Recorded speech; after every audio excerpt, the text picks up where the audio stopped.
Oh, hi! We're Obscura Undead, and we are your weekly source of music reviews.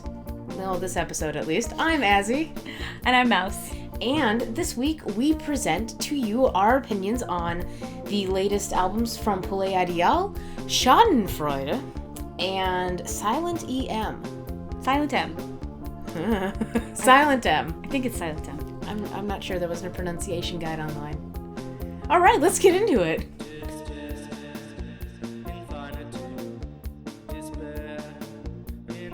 So the first album we're going to review is Silent M, The Absence. So this just came out on July 15th, and I'm super excited about this because his music is right up my alley, just the kind of thing I enjoy. And he, if you're wondering, is Jean Lorenzo. Jean Lorenzo. Yeah. And Silent M is his solo project formed in 2010. The Absence was released on Disco Obscura. Very cool name for a label. I like it. I approve. Mm-hmm. He's based out of New York, and it's an 8-track album. I have to say, I have seen buzz around this band, for a few years now, and I never went to go check them out. And this album was really interesting. Not everything was up my alley, but it was just very weird because it wasn't quite industrial, it wasn't quite EBM, it wasn't quite punk, it wasn't quite new wave, it wasn't quite so this anything. This is the kind of music I really enjoy, and so in Orlando, there is Uberbahn, which is an amazing little night run by Nick M, and a couple of other people go to guest DJ sometimes, and Ryan, our good buddy Ryan from Orlando. And the sounds that Uberbahn focuses on is cold wave, like French, almost post-punk sounding music. Mm-hmm. And it's really hard to describe to people. It sounds like it comes right out of the 80s or even the late 70s.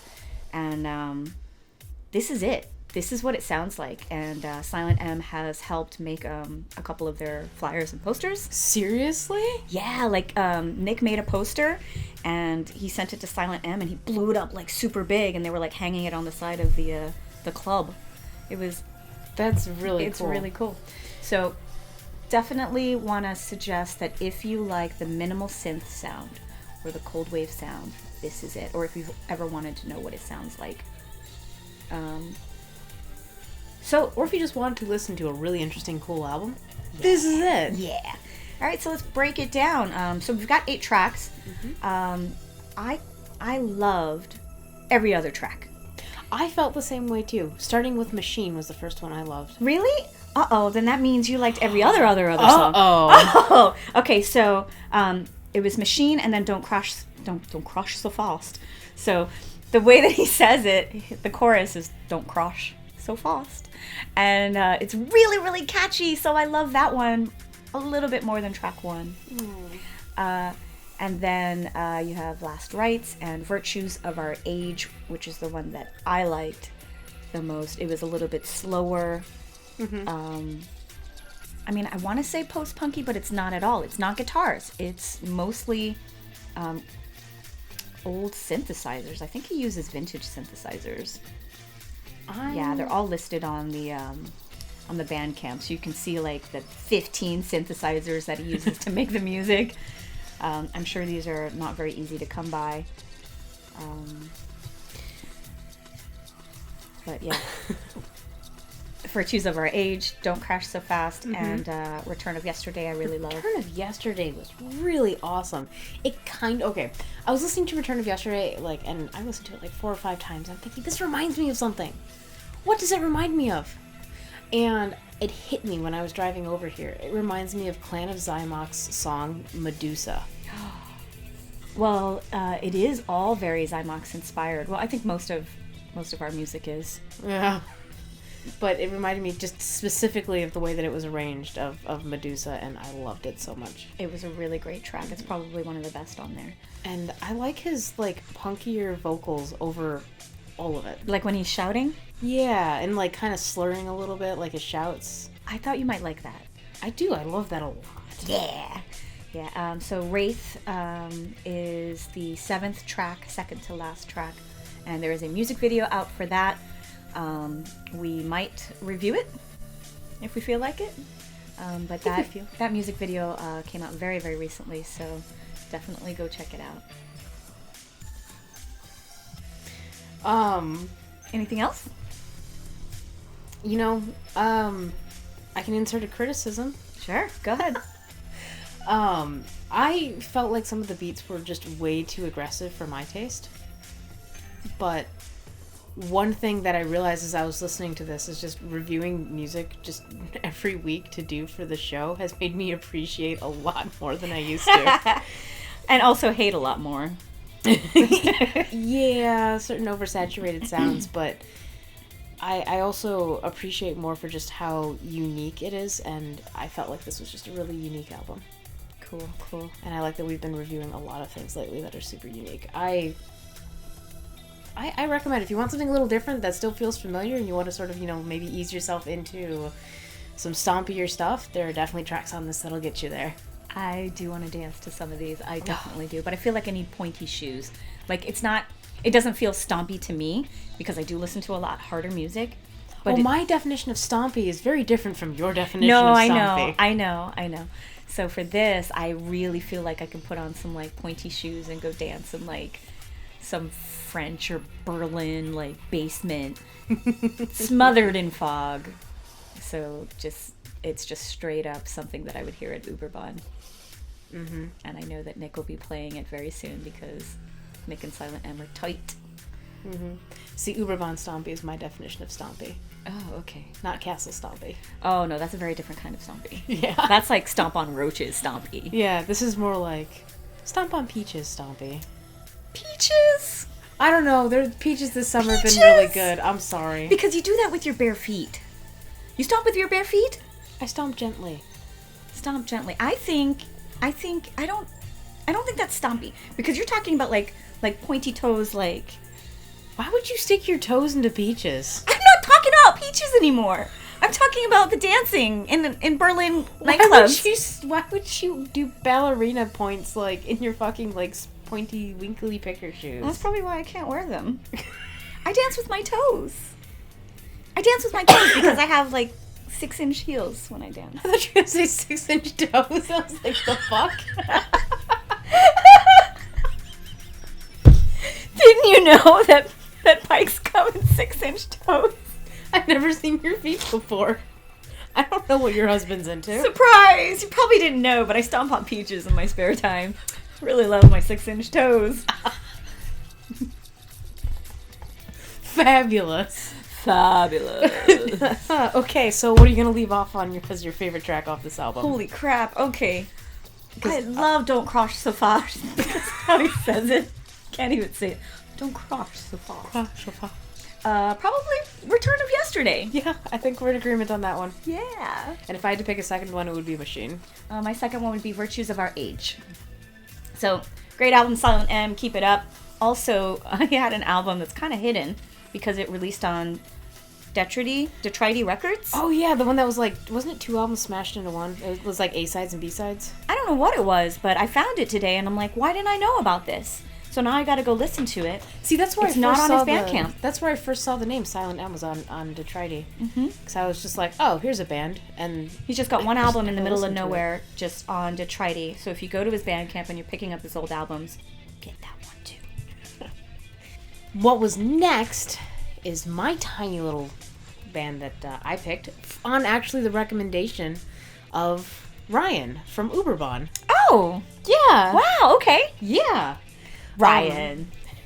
He's like, did you hear this? And I said, I saw the cover, but I didn't listen to it. So the cover is great. The cover is really great.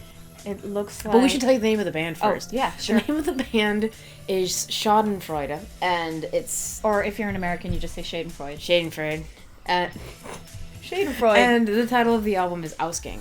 And it's more of an EP than an album. It's 5 tracks long. And the first track doesn't count? Because it's like a minute long and it's just instrumentals. It's just intro. Yeah. Well, why do bands even put intros? Okay, we cannot have this conversation because I've said before I hate this intro and you tell me before I love this intro. So there was only one time where I saw an intro that I love, and that was recently, and that was Angels of Liberty. Oh, and the Dry Majesty intro is very good. But those are actual intros. There's like, and not just like songs happening like, and yeah, not just, oh, here's a atmospheric noise of me tuning my guitar. That'll be track 1. Yeah, but it sets the stage. All right. I seriously want these bands to like pay me stress money for having to listen to all their track 1s. So, yeah, track 1 on this album is just 58 seconds of, it's not nothing, but it's not something. It's not something, yeah. Not so great, not really, terrible. It's really 4 tracks. So first of all, this band is based out of Chelyabinsk, Russia, which is the dead center of Russia. Yeah, and they have like no social media presence except for on VK, which is VConnect, and that is the Russian social media website. And oddly enough, and I don't know if this is odd or not, but all their song titles and their band name is in German. But I think their songs are in Russian? Wait, I was listening to their songs and trying to figure out if they were in German or Russian, but I don't know either language, and it was kind of lo-fi, and the vocals were tuned down so that I couldn't really tell. That is very possible, but the titles are in German. But the titles are all in German, along with the band name. And this is a 4-man outfit. It is Denis. Denis. Vocals. He does the drum machine and synths. And then we have Dima on guitar and Valya also on guitar. And Sasha on bass. And and I love the pictures of them, like the few I could find. It's just like 4 normal looking dudes. It kind of looks like a band that you would see if you were like to walk into a park or something, and they're just on the side like playing their little music. But and their little music, by which she means it's actually really fucking amazing. It's really fun. To me, this was like doomsday post-punk. Yeah, if I heard this at a park, I would be ecstatic. It brought on the dreary. Mm-hmm. It was, but it still felt like I was listening to a punk band. To me, it felt very like cold wave and post-punk. It sounded like Joy Division, to me it was like old style. It sounded like Joy Division inspired. Because when you say it sounded like Joy Division, I think of like all the Joy Division copycats you hear. No, not at all. But they are not. It reminded me of Joy Division because of its lo-fi. Okay. Production. Okay. Heavy bass-driven melodies. Yes. So that's what Joy Division was known for. Mm-hmm. That's what I got. That's everything I love. Yeah. So I didn't mean that like it sounds like Ian Curtis or it's trying to be Joy Division. When you listen to this, it sounds authentic enough. It's not trying to be Joy Division. They are themselves. Mm-hmm. And I am so disappointed that this album only has 4 tracks on it, because it is not enough. I couldn't find anything else. Right. I couldn't find any other music. So I was looking through their posts on VK, and it seems as though they just popped up out of nowhere in June. Cool. When this album released on June 14th. Yeah, and they just popped up out of nowhere. Well, maybe there'll be more. I seriously hope so. Because they have been... We can't contact them. It is me just like, contact please give us more music. I'm going to do that.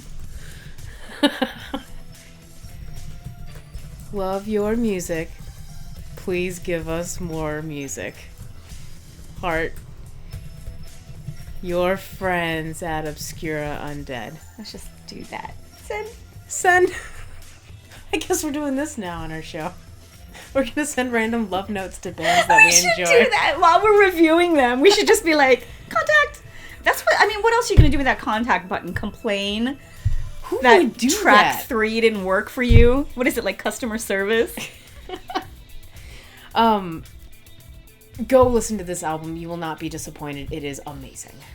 Yeah, it's too short. Okay, I was about to say, are you going to complain about it? Okay, too short is the only That's all complaint I you can can say. have about it. It's fantastic. Okay. Thank you, Schadenfreude. Thank you, Schadenfreude. So last but not least, Palais Ideal's Pressure Points. Yeah. And this one's going back a little bit. This that far. one, I mean, usually we talk about things a little bit sooner, but this one was released on May 25th on Cold Transmission. And it's the duo of two veteran musicians and producers. John Edwards, who is vocals and guitars and synths and programming. And Richard Van... Hang on, I'll get it. It's Christick. Christick. Who does bass, baritone guitar, synths, programming. And we met John. In Germany. And he was a darling. He was. He was very nice. And his music is awesome. I'm going to just spoil that real quick. Yeah, spoiler. Yeah. All the music we talk about is awesome. Spoiler alert. Because we really only do music that we thoroughly enjoy. Yeah, we sometimes have crisis moments as recording date comes up where we're just like, I didn't love this album. It did not spark joy. And do we have to talk about it? I'm like, I didn't love it either. It does not spark joy. Goodbye. Yeah. So anyway, Palais Ideal actually translates to Ideal Palace. Perfect. Which is cool. I don't know why the name is French. Yeah, because they're based in the Netherlands. But this is the band that uses all vintage equipment. And you can tell. Yeah, so that it sounds like the 80s. And they formed in 2016 and just sort of raged in out of nowhere, like all good bands do. So it starts out with an intro. A beautiful intro, not like the last intro that we talked about. I skipped. Did you really? I loved it. I thought that it's really set the tone for like the album, because the album kind of has in some of the tracks these like utopia themes and like digital reality themes, and the music has sort of that like new wavy retro Post-punky. No, what's it called? The new retro wave, like on the new wave side, it kind of has like that new retro wave vibe. Synthwave? Retrowave. No, the new retro wave. The new retro wave is synth. So kind of like Scandroid, but synth pop retrowave. Scandroid would be retrowave. Okay. So it kind of has like that vibe on some tracks, and I felt like the intro set the tone perfectly for it. Well, I mean, I guess I listen to music differently when I'm at home as opposed to like if I'm driving in a car. Mm-hmm. Like if I'm in a car, I'll listen to it continuously. Mm-hmm. But I skipped it. So that's fine. The second track is called The Program, and that's their single track because they have a single EP, or is it an EP? The one we're giving away? It's 2 tracks. 2 tracks, okay. Yeah. That came out in April, and so I'd heard this one the longest, and I love it. Mm-hmm. Definitely has that post-punk vibe going for it. And there are 12 tracks on this album, so it is a lot of music to love. Love you, bye! Their sound is like the first song, Program. The first thing I hear is just this wall of guitars, which I love. Like I actually had to stop and look, and I'm like, oh my god, how many guitars are in this band? Like I actually had to check. And then like you go through some of the songs, and they have like little guitar solos and everything. Yeah, like, yeah. Very nicely done. So energetic. I think all of their songs are energetic and catchy. Yes. Strong vocals. But yeah, just some of those songs is just a massive guitar presence, which really worked out for them. It's that third track, Love as a Virus, that sounds like straight out of the 80s. Mm-hmm. And that's one with like that heavy like vocal modulation, and I don't remember the vocal modulation. There's one song where he sounded like a robot. There is, okay, and that song is called Everything Will Be Okay. Oh, that is Everything Will Be Okay. Yeah, that's later on the album. Okay, sorry.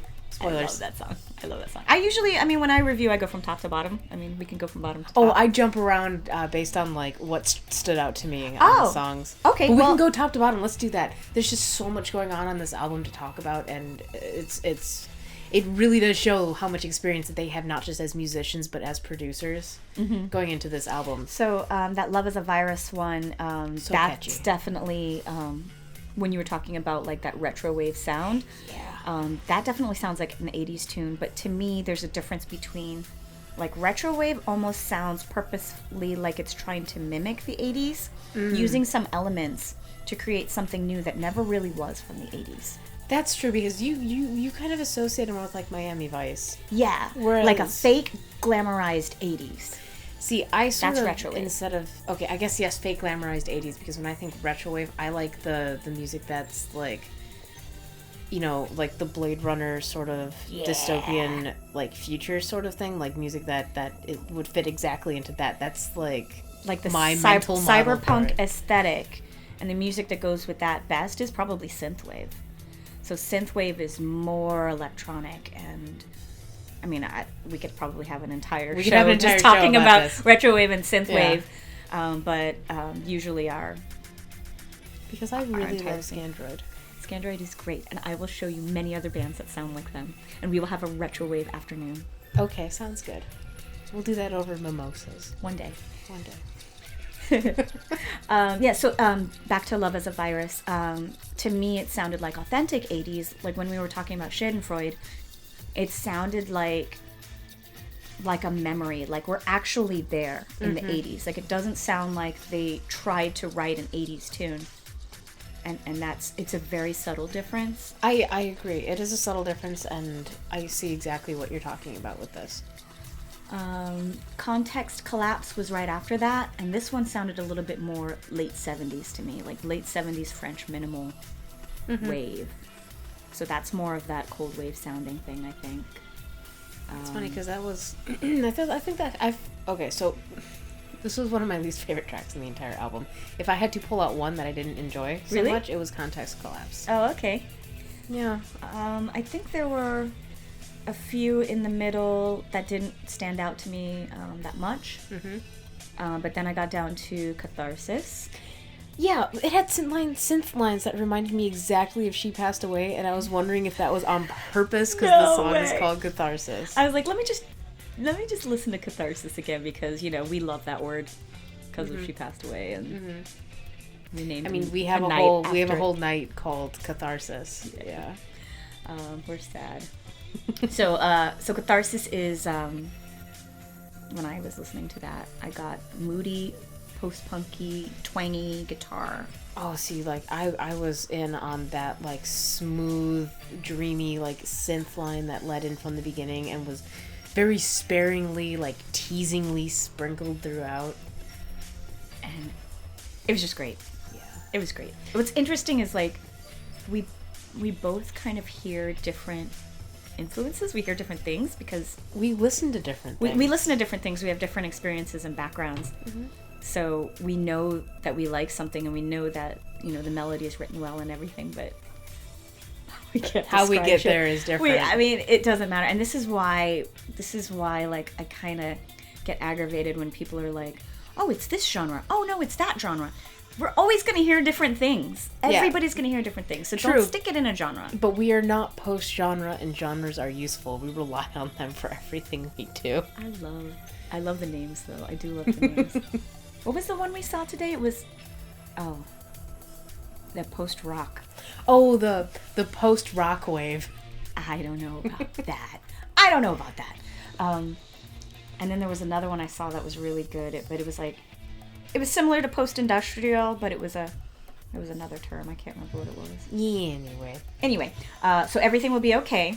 My favorite track. Just gonna put that out there. Interesting minimal synth sound, robotic vocals. That was fun. So all of these songs, even though you have 12 tracks on here, each one is paced a little bit differently. Yeah, and the album altogether is only, 48 minutes? Yeah, so all of these songs are like 4 minutes. I think the longest one is just over 5 minutes. Yeah. You missed talking about... Don't say louder than words? No. How... Oh, God. Die Stadt. Is it... It's Die Stadt? Die Stadt? Die Stadt? I liked that one. I loved the bass line on that one. It's so bass heavy. Like, it got to that one and I was like... I may have to go back and listen to it. Line. I didn't have any notes on that one. Oh, so that's why you skipped it? Oh, yeah, I'm sorry. One of my favorite tracks. Because it was the darkest track on the album. We were talking about pointing out just the ones that really stood out. Well, that one really stood out to me. That's the most bass-heavy track on the album. and I loved it. I'll put a little star. I'll have to go back and listen to it. I don't know how I feel about D-List. I didn't feel anything about D-List. But it cracked me up at the end when the song ends and there's like a tiny 2-second burst of applause. The song's about a D-list celebrity who has their 15 minutes of fame. Oh, and really? There's just a tiny little sound bite of I swear, of applause at the very end. I could listen to the song 4 times and not even notice that, but you would notice really interesting things like that. They had the lyrics on their Bandcamp, so I was looking at the lyrics. Oh, okay. Yeah. I need to do that. Yeah. Because a lot of times the lyrics really unfolds what the song's about. Well, it absolutely does. I mean, sometimes. I mean, this one it definitely did. Other times, lyrics are poetry and are absolutely meaningless. And then you're like, okay, now I'm confused. I thought I knew what it was about before. And now I have no idea. Did you notice the cover on the album? The cover song on the album. No? Shot by Both Sides is a cover from the band Magazine. I did not know British that. post-punk band.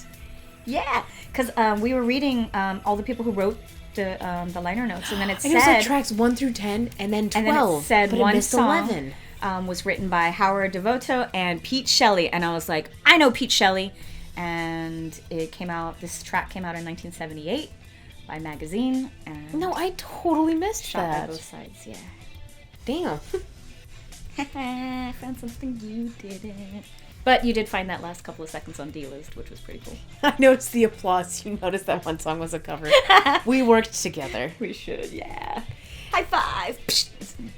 Please don't. No? Let's not bro high five. No chest bump? Not on camera. We could chest bump. We could running chest bump. Don't touch me. Like Milli Vanilli. Don't touch me.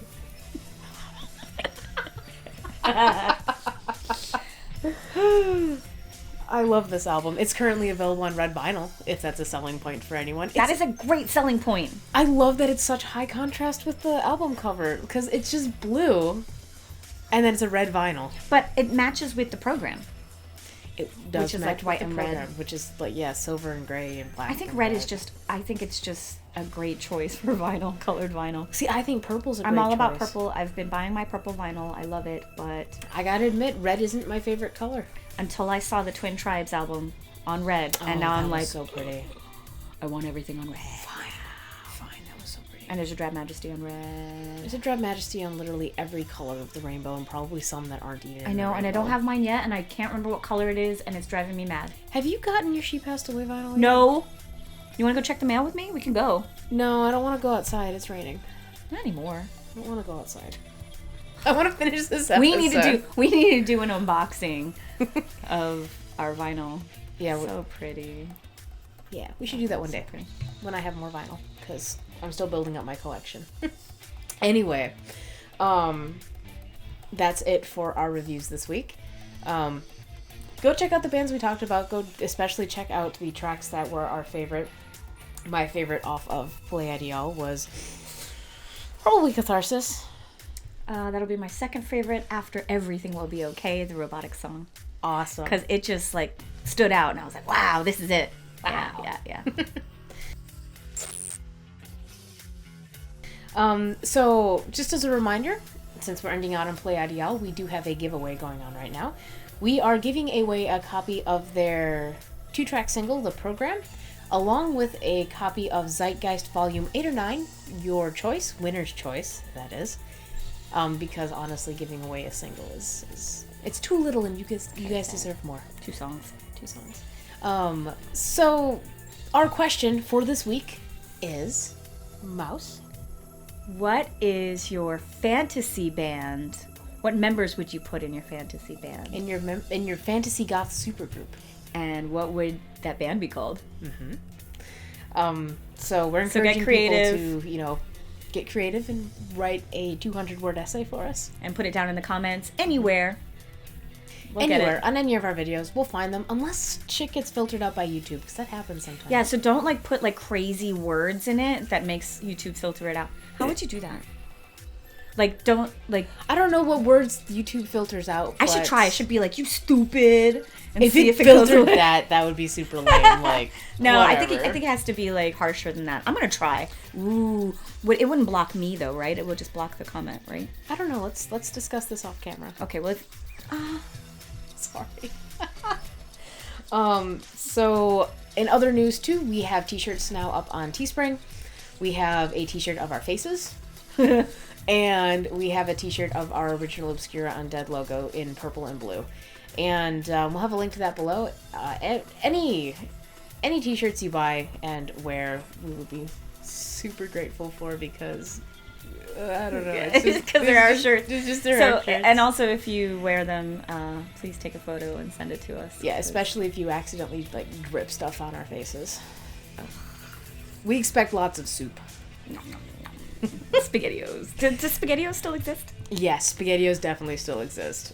Oh, God. Yeah, get some SpaghettiOs on the shirt with our faces. So to close out, we would like to thank the people who help make this show happen, our lovely patrons over on Patreon. And we are, as always, thank our Violet tier and up folks. So thank you, Skullgirdle. Thank you, Acid Bitter. Thank you, Cadaver Kelly. Thank you, Dave Azoser. Thank you, Diaciculus. Thank you, Mason Shiver. Thank you, Beth Razoff. Thank you, Junkyard Bat. Thank you, Dreaming Noctis. Thank you, Libby. Thank you, The Count. Thank you, Max Shrek. Thank you, Tiffany. Thank you, Demetria. And thank you, Uncle Fester. You guys are awesome! Yeah!